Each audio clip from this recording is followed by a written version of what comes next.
ఇక డీటెయిల్స్లోకి వస్తే ఆర్థిక శాఖ మంత్రి నిర్మలా సీతారామన్ ప్రవేశపెట్టిన బడ్జెట్ అన్ని వర్గాల వారికి మేలు చేస్తుందని కొనియాడారు తెలంగాణ బీజేపీ అధ్యక్షుడు లక్ష్మణ్.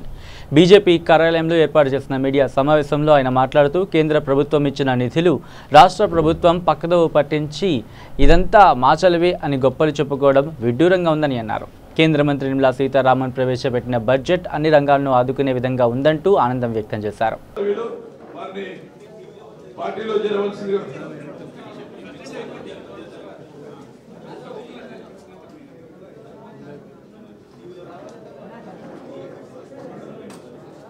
రామరెడ్డి గారు పెద్దపీట వేస్తూ ఆ రంగాల అభివృద్ధికి ప్రత్యేకించి మేక్ ఇన్ ఇండియా మన దేశంలో తయారయ్యే విధంగా అనేక విధానాలు ఈ బడ్జెట్లో పొందుపరచడం జరిగింది.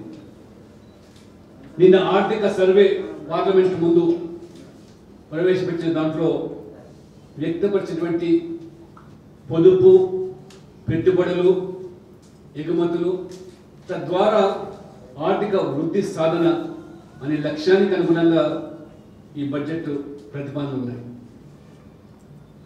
ముఖ్యంగా మధ్యతరగతి కుటుంబీకుల యొక్క సొంత ఇల్లు కల సాకారం చేయడానికి నరేంద్ర మోడీ గారు వారు మొదటి నుంచి కూడా చాలా స్పష్టంగా చెప్తున్నారు. ఇల్లు లేని పేదలందరూ కూడా ఇల్లు కల్పించడమే ఈ ప్రభుత్వం యొక్క లక్ష్యము, ధ్యేయమని 2022 సంవత్సరానికి వచ్చేసరికి ఇల్లు లేని పేదలు ఎవరు ఉండకూడదనేటువంటి సంకల్పంతో మరి ఈ బడ్జెట్లో ప్రధానంగా మధ్యతరగతి కుటుంబీకులు ఇల్లు కొనుగోలుదారికి సులభతరమైనటువంటి మరి విధానాలు, అనేకమైన విధాలుగా పన్నులు మినహాయించి వడ్డీపై పన్ను రాయితీని 2 లక్షల నుంచి 3.5 లక్షలకు పెంచడం ద్వారా ఈ యొక్క రంగానికి ఎంతో ప్రోత్సాహం ఉంది.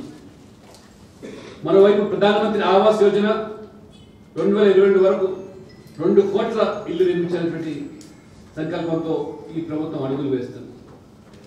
దురదృష్టవశాత్తు కేంద్ర ప్రభుత్వం ఇచ్చిన నిధులన్నీ కూడా తెలంగాణ రాష్ట్రానికి దాదాపు కొన్ని లక్షల ఇల్లు లబ్ధిదారులు గుర్తించమని ప్రతి ఇంటికి 1,50,000 చొప్పున నిధులు కేటాయిస్తే 2 పడకల గదుల ఇళ్ల నిర్మాణం పేరు మీద నిధులు పక్కదారి పట్టించి ఏ రకంగా పేదవాడి సొంతింటి కళను ఇవాళ ఈ టీఆర్ఎస్ ప్రభుత్వం వమ్ము చేస్తున్నదో తెలంగాణ సమాజం గమనిస్తూ ఉన్నది.